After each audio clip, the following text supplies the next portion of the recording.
Welcome to Waywut, your weekly verbal double take.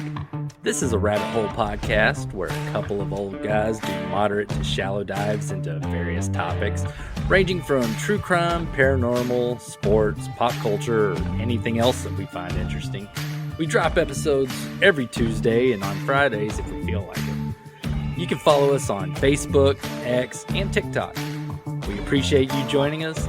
And now that we got all this self-promotion stuff out of the way, here we go. Hey. This is Darrell. Today I will be guiding you on our fun little Waywut journey. Along with me is the guy who told me his deepest, darkest secret right after he stubbed his toe. Jason.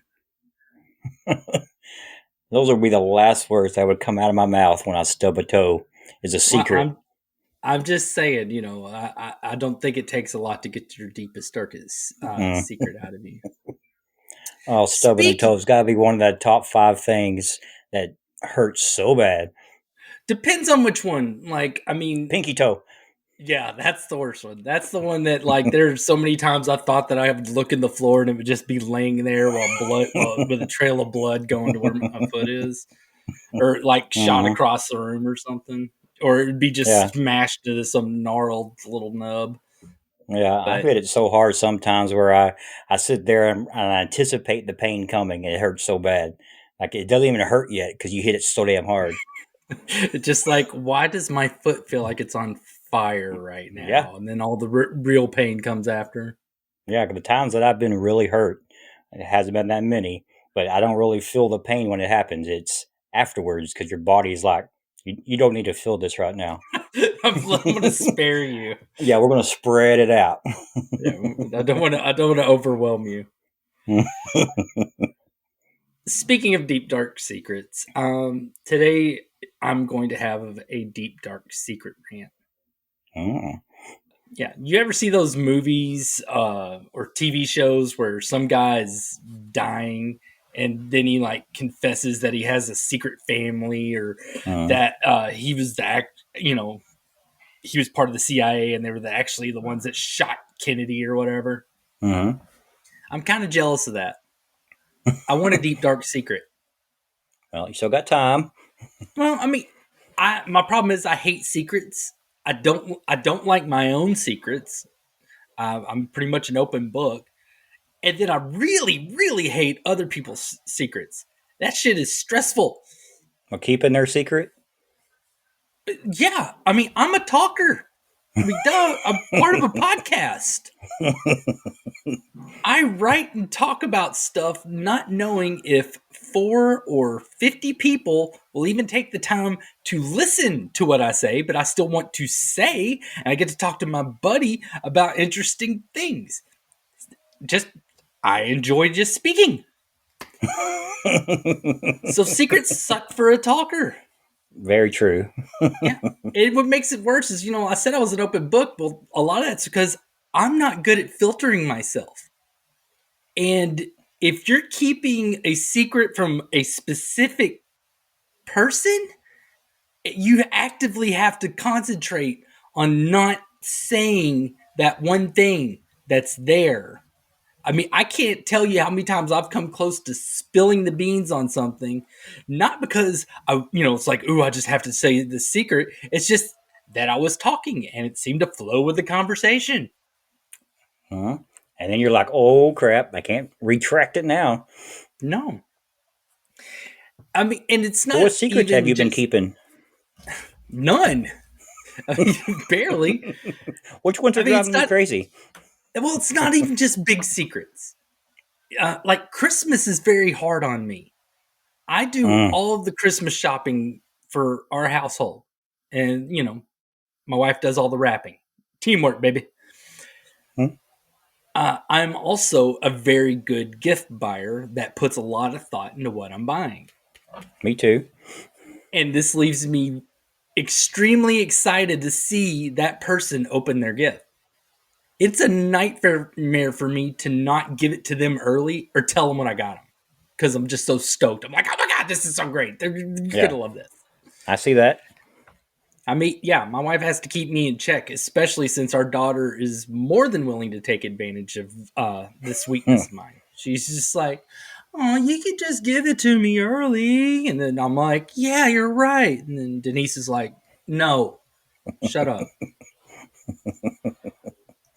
The other part about secrets that I don't like is that you typically have to lie to keep them. I'm not a Hmm. good liar. I am a terrible liar. I have no poker face. Like whenever I used to play poker like 4 or 5 times a week in college, the only reason I got away with it is because whether I was bluffing or I had a really good hand, I would get super nervous either way. I'd get super nervous that I was lying, or I'd get super nervous that I had this. I mean, like my hand would shake, and people would be like, "Oh, he must be bluffing," and then I'd have like great cards, or and then they'd see that and they'd be like, "Oh God, he's shaking. He must have great cards," and I'd have nothing. But it's just because I was constantly not good at, you know, You're hiding my feelings. you're playing to your slice. Well, I mean, it's just lying in general, it's just too stressful. You have to keep up with what you say so that you don't contradict your lie. And I Oh, I've talk said too that a much. bunch of times. I can't count how many times it's like, hey, I don't want so and so to know that I was hanging out right now because I lied to them and said that I couldn't hang out with them today, but I really just didn't want to be around them. And then I'm like hanging out with that person they avoided later, and I'm like, oh yeah, me and my imaginary friend had went to the movies. Yeah, because Yep, I know I exactly can't what you do it. mean. It's easier just to tell the truth than try to remember all the lies to keep your story straight. Yeah, If I it's the can't do truth, it. you'll never forget. Yeah, if it's the truth, you'll never forget it. I think the moral of the story or this rant is don't tell me your secrets. I don't want to know them, and I don't trust myself to keep them. So you shouldn't either. So keep that away. I'm never going to get to have a deep dark secret because if I ever do anything deep dark secret worthy, I'll be in jail because I couldn't keep my fucking mouth shut. So you would Damn believe it! who I just murdered. Say you're on my first call list if I ever murder somebody. I'm not. I shouldn't be. Not. I mean, it's like, you know. I no. I really just shouldn't be. No, at all. I can't. I'm not going to be able to keep your secrets. Oh man, I I have to gotta go. find I mean, another because emergency contact then. yeah, 'cause I will accidentally spill the beans. It ain't because I want to narc you out. It's just because I can't shut the fuck up. You're too excited about it. Guess who my Yeah. friend killed? There was a time where I made a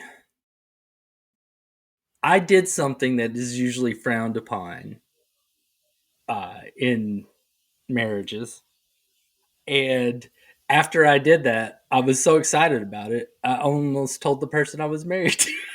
That's how bad I am at keeping secrets. It's like, hey, you'll never believe what I did last night. Oh God. So yeah, don't trust me with that. That's why I have to be good because I can't shut my mouth. That's pretty funny. So speaking of secrets, I remember long ago when I told the tale of a guy that claimed to be John Wilkes Booth on his Hmm. deathbed, and then he didn't die.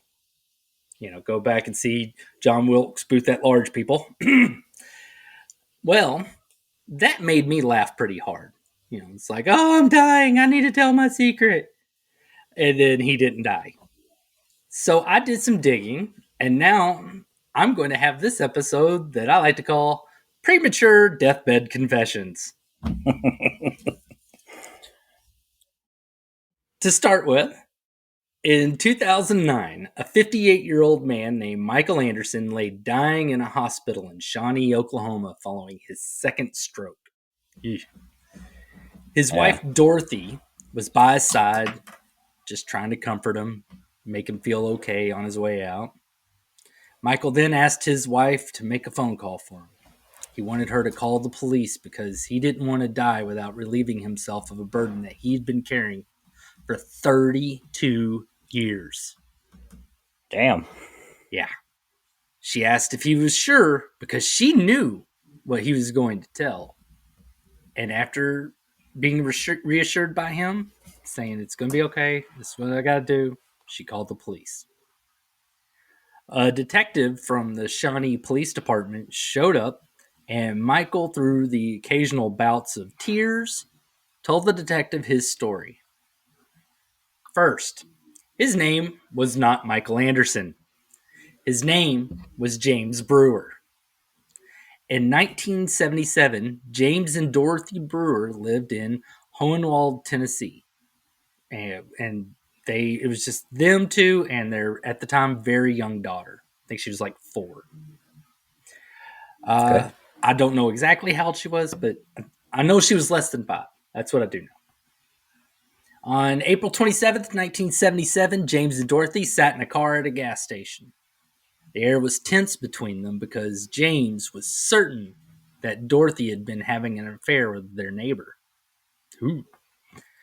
Jimmy Carroll was their neighbor. He was a divorced father of 2, and it never came out if it was true or not, but Brewer was certain that Jimmy and Dorothy had been doing the deed, and he was pissed off. Jimmy exited the gas station. James got out of his car. I don't know if any words were exchanged, but James shot Jimmy 2 times, got back in the car with Dorothy, and drove away. Damn. Jimmy later died from his wounds. This was not a well planned crime because witnesses pointed the finger at James Brewer and police went straight to his house and picked him up. So it was not the crime of the century here. Eventually, he went before a judge where he was granted an affordable bail, and James got to go home with Dorothy. How do you get Once bail they on a got murder? home, they grabbed their cash, their kid, and whatever they could take with them, and they booked it to Nashville. They hid out in the big city of Nashville until they felt the heat die down, and then they scuttered on down to Texas. In Texas, he did what people could do back in those days and went to the Social Security office and got a Social Security number under the name Michael Anderson. Back then, loads of people did not get their Social Security number right when they were born. Uh, A lot of them would get their Social Security numbers like once they got older and they started getting jobs. So it was not yeah, when he needed uncommon it. for an adult to go and get it. And so he just essentially went there with, I imagine, a doctored birth certificate, and they got an actual legit Social Security number under this fake name. They then moved to Shawnee, Oklahoma. Good, get out of my state. Where they actually decided to put in roots. Brewer got a job as a machinist, and him and Dorothy were both very active with their local church. They just lived normal lives there for 30 years. That is until James had the 2 strokes that I mentioned at the beginning.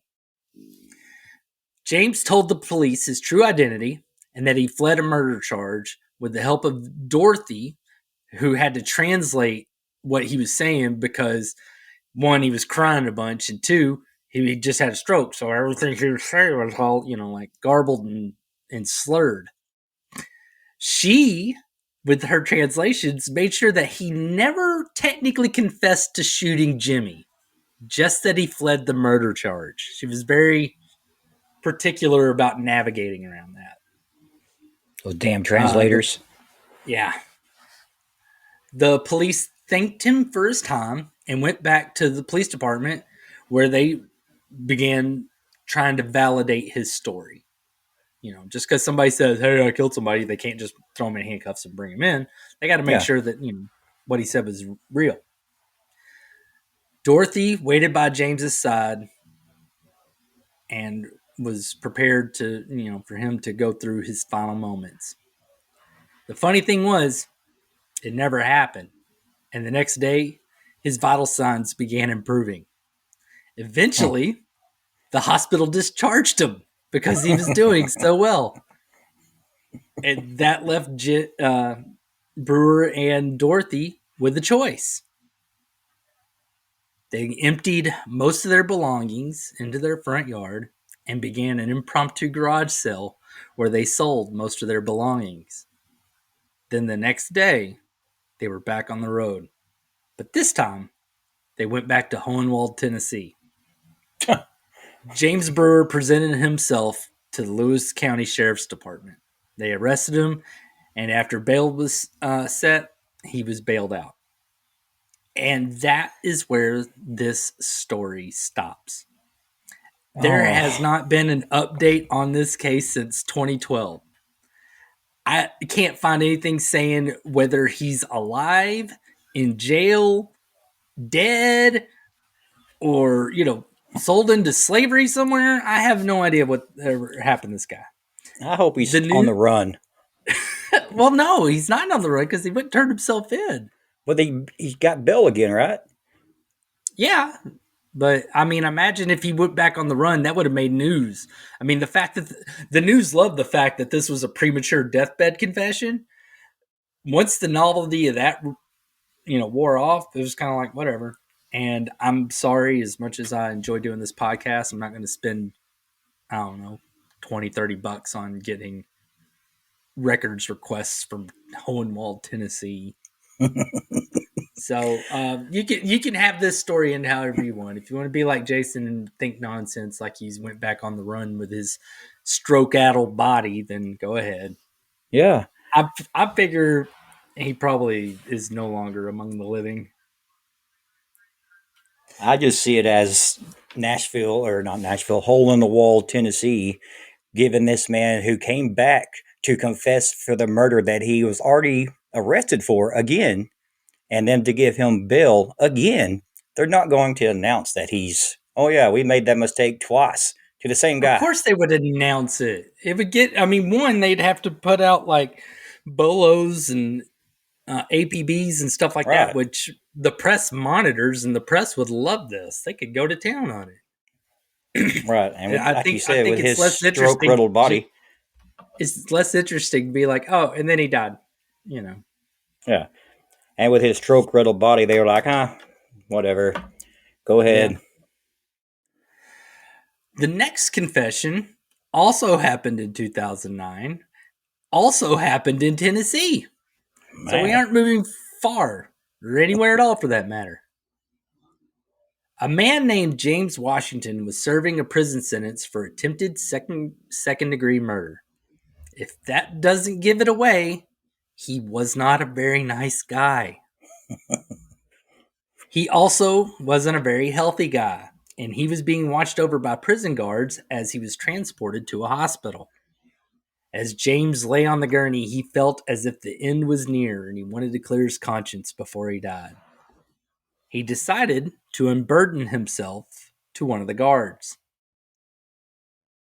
James, again a James, went on to confess to the 1995 murder of a woman named Joyce Goodner. James and Joyce were both drug addicts back then, and they had gone to an abandoned house where he is said to have traded her crack for sex. Crack for crack, I guess.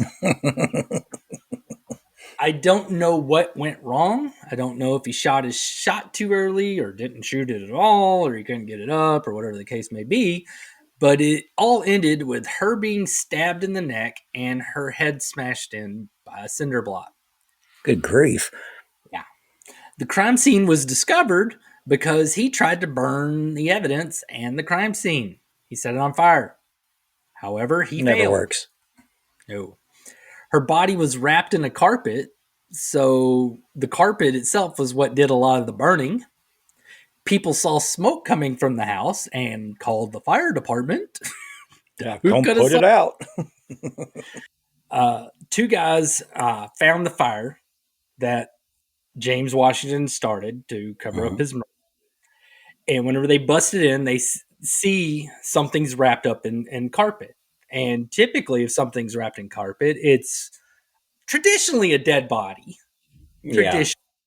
I mean, historically speaking. yeah. The Uh, percentages are definitely in the dead body's favor. yeah. So they did the smart thing and they put a mattress on top of it and just smothered that fire out. During the course of the investigation, James Washington had been questioned.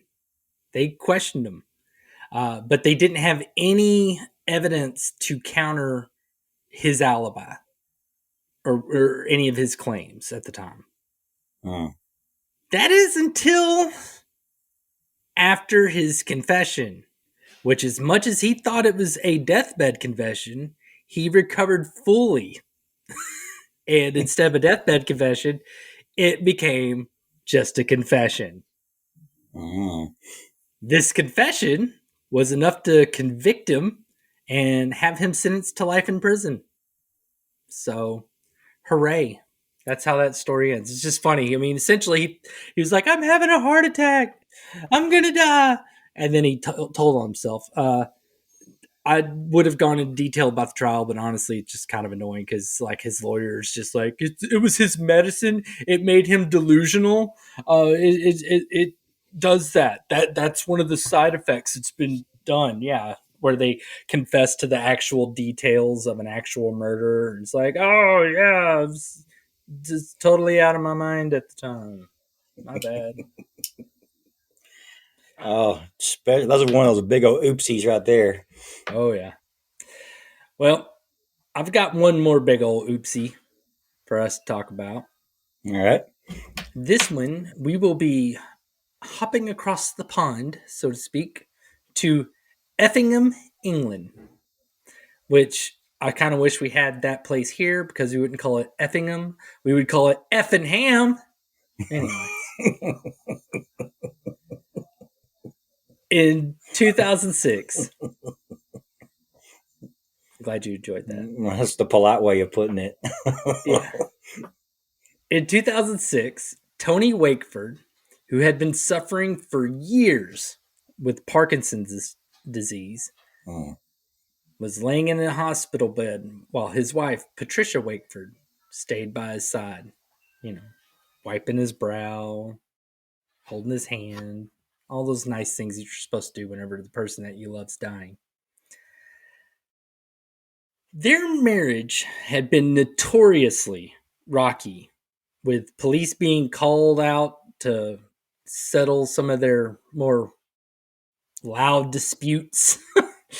uh, that sometimes seem like they may have been violent, but nothing ever explicitly said. But the police were occasional visitors because of their arguments. It's one thing I am very proud to say. I've never had the police come out because of an argument that I had with any of the ladies that married me. Me neither. I got him to shut up in time. Yeah. Just playing. Just playing. Don't hurt me. Well, even though their marriage was rocky, now that he was dying, she put aside all that anger and all those disagreements and all that all got shoved aside just to make sure that she was comforting him in his final moments. I don't know if it was the care that she was giving him, if it touched his heart, or if it was the fear of judgment of whatever's on the other side of death.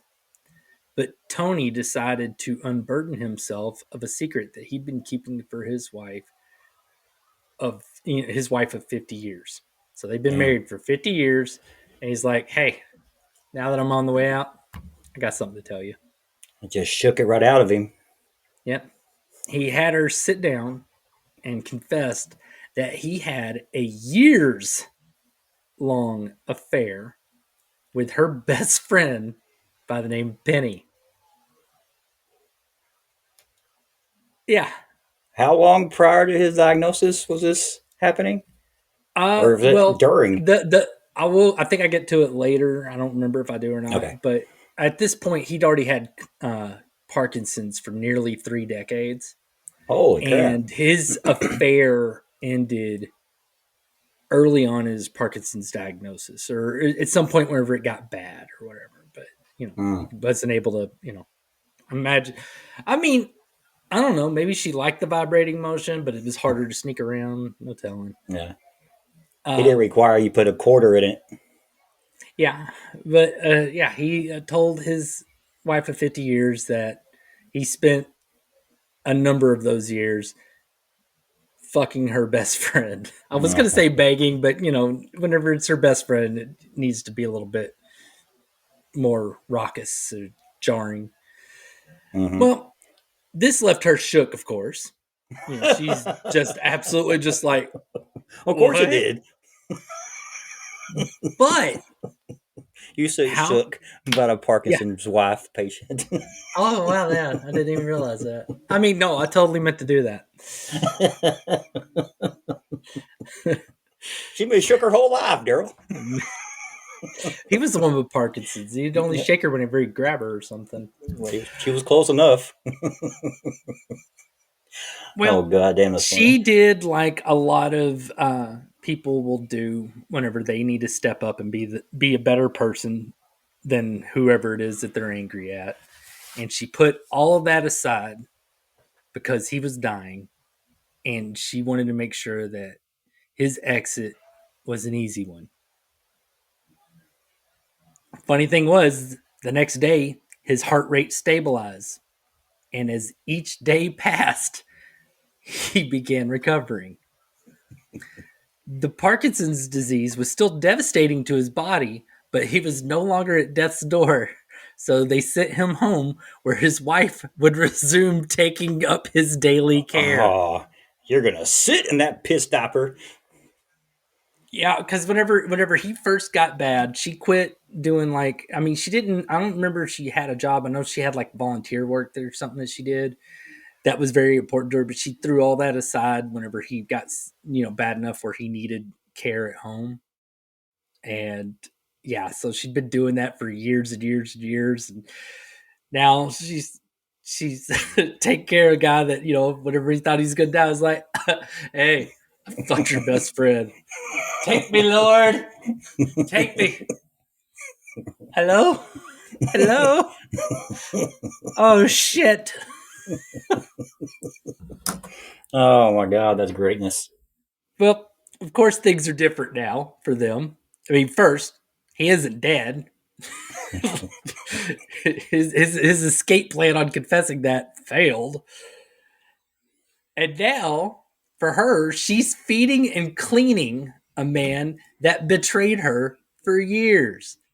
I mean, she's having to make him food, feed him, feed him like you would a baby, probably wipe his ass, all sorts of stuff. Oh yeah. Yeah. She tried to push past it, but occasionally she would just, I mean, not occasionally, just constantly, she'd be overcome with just absolute anger. Doing I her best bet. to cope. What?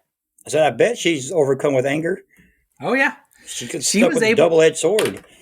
she was able to deal with it for 5 years. Oh no 5 years way. of knowing that he banged her best friend and that she's been like cleaning up after him, wiping his ass and trying to, make him feel better.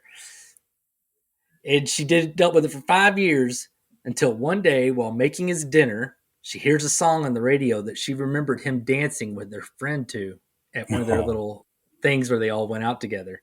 Mhm. And she snaps. She screams, "Why did you do it?" Which I would like to take a moment right now, and I and this is like a public service announcement for all guys, I imagine, all like heterosexual guys, I guess. I don't know if gay guys have the same problem, but fellas, if you are dumb enough to cheat on your wife and get caught or decide to confess because you think you're dying and then it turns out you're not. If your wife finds out that you cheated and you elect to stay with her and work it out, just remember that is you signing up for her throwing it in your face for the rest of your life. Period. You never get to live that down. You never get to get mad that at any time that she accidentally shrinks one of your shirts or she accidentally punches you in the dick in your sleep or something, and you go, "Oh my god, you fucking bitch!" And she's like, "You cheating asshole!" You got to be like, I'm sorry. Punch him That's again, what you have to please. live with. So if you're not capable of dealing with that every day for the rest of your life, go ahead and get the divorce. Otherwise, we might end up with a story like this. Because she's sitting there, here's the song. Why did you do it? Because she gets to throw it in his face forever and ever and ever. That's how that works. Mm-hmm. However, she did not throw it in his face forever and ever enough. I mean, she had years to make up for. And unfortunately, she decided to snap while she was cutting vegetables. And she Uh-oh. had a big knife in her hand. And Tony, which from what I've read about him, wasn't exactly the greatest guy in the world. Well, I think he was kind of sick of her shit over it because he does, he didn't have the chance to say I want a divorce because it would kind of go because he was all sick. It wouldn't have worked. And that and who would take care of him then? Mm-hmm. But apparently he got sick of her shit and he grabs her arm and he tells her, "Shut up." And that is where the violence begins. Mm-hmm. Patricia claimed that she feared for her life, despite all medical records and exams before this, noting how just completely weak he was. That, he could have grabbed her, but he wasn't going to be able to pull her or do anything with it. And she'd be able to just slap his hand off. And on top of that, they found defensive wounds on his arms and hands and a knife buried into his chest. Uh, Yeah. man, how she ever hit him? What? It's pretty amazing that she was able to aim so perfectly in his chest because he probably wasn't very still.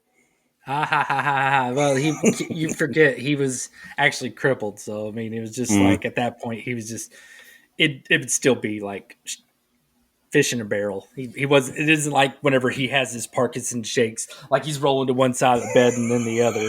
It's more like a chihuahua. Like trying to stab a fish out of water. No, not that hard. No, couldn't fucking move. A fish that's been out of water for You a know how while. devastating this stuff is. Yes. Like Michael J. Fox is hitting like the bad end of this now, like really bad. I was watching something the other day with him talking about Matthew Perry, and he he's not. I mean, whenever he first got diagnosed, it was just kind of like little shakes and twitches and stuff like that. And now, I mean, he's not talking as well. He has trouble moving and stuff like that. So I mean, this shit will fuck you up. Yeah. Well, I have It's a not just brief. No, I have a brief story about how bad I know this stuff is. okay.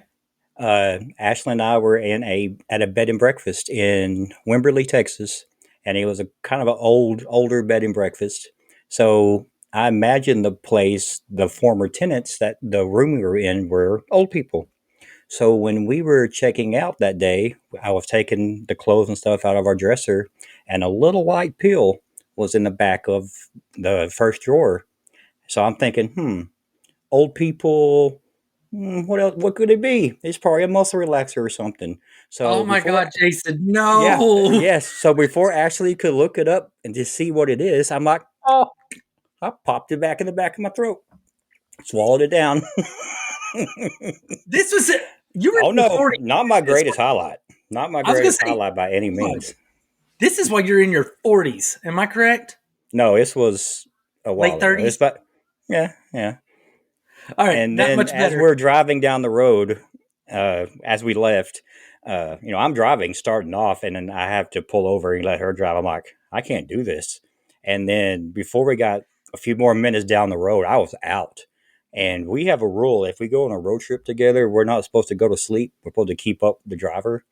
Mm-mm. That did not happen. It completely knocked me out for like 3 hours. I was out. Didn't move. I was perfectly still. Imagine that.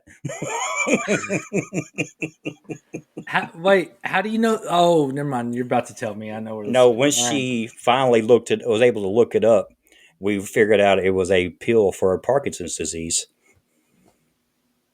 Jesus Christ, Jason. I hope you No, learned your lesson. I did. I You don't did. just, Before I take random pills, I'm going to first look them up and see what they are. or you could just, I don't know, not abuse pills, but, I whatever. don't even do that kind of stuff either. It's just like, why did I did it? I have no idea. I had no idea. How high were But you already? no, I wasn't high that All day. right. Okay. Oh, it was so bad. It was so bad. When I say it knocked me out, it was out. Nothing. like like one of those comas that I was talking about the other day. Yeah. And I usually don't sleep very good in a car. Oh, it was so bad. Ugh. Okay, well, Oh, back to the lady that murdered her husband. yeah. Patricia called emergency services, Mm. and so they sent police ambulance out there, and they found him very much dead, and they arrested her. She was later found guilty of manslaughter, but the judge took mercy on her and sentenced her to 582 days in prison, which essentially let her off with time served. Oh, so that's an odd time. Yeah. Normally, when it comes to like European, and there's a reason I don't talk about like European criminal justice or Canadian criminal justice. I know we have some listeners in both of those areas, and that's fine, but I don't necessarily agree with some of your rulings sometimes. I mean, like Canada, especially. I get if you ever want to know why I'm mad at the Canadian justice system, watch the documentary Dear Zachary, and then you will hate Canadian justice systems as well. Or you can look up about that guy that got his head cut off by that other guy on a bus, and that guy that actually cut the guy's head off and ate pieces of it is out now with a new identity. They just had him in a mental facility for like 7 or 8 years, and they're like, okay, you're good. Go out in the world. Don't cut off any more heads. So normally I have a lot of problems with that, especially like in England, they don't do like actual life sentences. They do, life minimum of 25 years or something along those lines. So people have probation options. And I'm sorry, some people, you just don't deserve it. But this time I'm okay with it. Not because he cheated or anything dumb like that. I'm not, going to pretend to be like some sort of like feminist warrior, be like, yeah, he deserved it. He was a cheater. It's because she isn't going to hurt anyone else.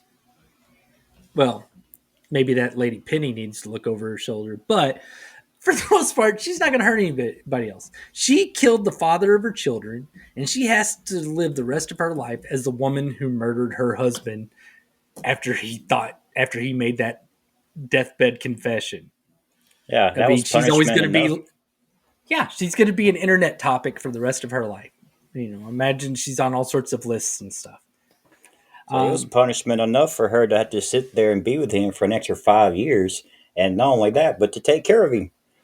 I mean, I do appreciate the fact that the judge did put that in consideration, especially whenever I think about like the guy that I did the Build a Criminal episode on, Mhm. where the system just went completely clinical, did not put any actual thought behind it, just let the machine run, and it completely fucked him Ate him over. up. Yeah, this one, the judge put a lot of thought into it and made sense. That's all my premature deathbed confessions that I got for you.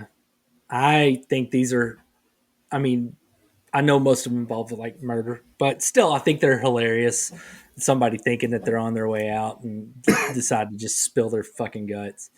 Um, Well, I well, it think the confirms that the truth of the story of the deathbed confessions, how accurate or truthful they are when somebody's confessing to something on their deathbed. I mean, it can't. I mean, there have been some others that aren't quite, you know, that can't be proven and don't look likely to be correct at all. I do think there is a lesson from today's show. If you've been keeping a secret for your whole life, go ahead and keep it those last few minutes, because apparently confessing might get you killed. I It's a mean, cure. Yeah, it's a cure for your ailment, but something else might kill you. yeah. Now, as for anybody that's ever killed anybody or whatever, yeah, you go ahead and confess that stuff. Matter of fact, you don't even have to wait till your deathbed. You just go to your local law enforcement officer. If you've ever murdered anybody and you haven't been caught yet, and you're listening to this show, go ahead and you just go ahead and confess that now to your local police precinct, please. But But thanks for guys, listening. but guys that are like cheating on their old ladies, honestly, the only time whenever they confess, it's not to make their wife feel better. And same with wives that cheat on their husbands. You're confessing to make you feel better, and it Mm-hmm. makes that other person feel worse. Very true. Anyway, that's all I have. Anything you'd like to add to premature Yes. deathbed confessions? Have you seen the commercial? I think the actor or the comedian is Sean Gillis, like a Bud Light commercial where they're all on a plane. I think they aired it during the Super Bowl. I didn't watch And the Super Bowl. oh, well, like they were on a plane and the plane was about to crash, and everybody was like, and the pilot comes over, like, everybody get out your phones and call your loved ones and tell them bye. So everybody started getting on their phone, calling out their whoever their loved ones, saying, "I love you, I'm going to miss you," and blah blah blah. And that actor, that Sean Gillis guy's looking at her like, no. So he started talking on his phone. He's calling whoever. He's like, I fucking hate you, and you deserve this and this and this. He's like, this is the way you do it. And everybody's like, oh. So they all started calling people they hated and started cussing them out. And that's when the pilot comes back on and goes, okay, we're not going to crash anymore. We're good. And they've already burned all the bridges. Mm-hmm. Very Yeah, similar. it's all right. It's okay. Reminds me of that movie Almost Famous, where they think their plane's going down, and like one of the guys comes out of the closet or whatever while they're doing that, and everybody who's kind of freaking out just stops and turns and looks at them like, "What the hell?" It's funny. All right, join us next time, unless Jason finally confesses to his wife that he is in fact 7 cats in a people suit. Otherwise, Jason and his 7 cat friends will tell us the things that will make us say, "Wait, what?" Kind of like how my outro will make you say, "What?" Catch y'all then. Alrighty, bye. And later. Thank you for joining us for Waywut. If you would, tell your friends or your enemies that they can watch us on YouTube or Rumble. And if you don't want to see our face, or if they don't want to see our faces, you can listen to us on your preferred audio platform. That's Spotify, Apple Podcasts, Amazon Music, Pandora, you name it, we're probably on there. Please like, review, and comment on whatever platform you joined us on today. We'd appreciate that a ton. Again, just thank you for listening and watching. We hope you'll join us next time. We'll make you say, "Wait, what?"